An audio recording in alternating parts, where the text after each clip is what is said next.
Pendant que les plus importants comités consultatifs et législatifs de Chine tiennent leur réunion annuelle, plusieurs propositions touchant le monde de la culture sont à l'ordre du jour.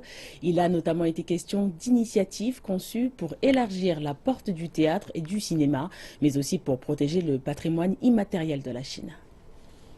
Les membres des cercles littéraires et des arts de la Conférence consultative politique du peuple chinois, le CCPPC, ont fait part de leurs suggestions pour le développement de la culture nationale. Le comédien Gong Anlin, qui est bien connu pour ses sketchs humoristiques, a participé aux 2 sessions lors des 9 dernières années. Cette année, il a fait 2 propositions, une qui vise à prévenir la violence dans les écoles et une autre portant sur les façons qui permettraient d'élargir la portée du théâtre et du cinéma. Nous avons vu beaucoup de comédies dans les théâtres.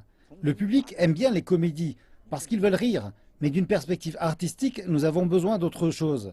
Il devrait aussi y avoir des films sérieux et des films d'auteur qui se concentrent sur les gens et sur la société.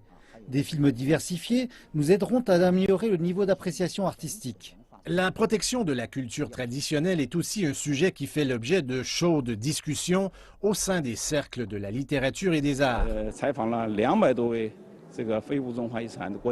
Le patrimoine immatériel fait face à de grands défis dans le monde moderne. C'est très difficile de le transmettre sans modification d'une génération à l'autre. J'espère que le gouvernement pourra offrir une aide pour que les héritiers de ce patrimoine puissent s'assurer de la survie de ces formes d'expression artistiques. La culture traditionnelle chinoise est en quelque sorte marginalisée à l'extérieur de la Chine. Nous devrions continuer à faire la promotion de la culture chinoise et à faire voir au monde l'essence même de la Chine. Les 2 sessions font référence aux rencontres annuelles de l'Assemblée populaire nationale, le principal organe législatif du pays, et le CCPPC, l'organe consultatif politique suprême du pays. En tout, plus de 700 propositions ont été déposées cette année.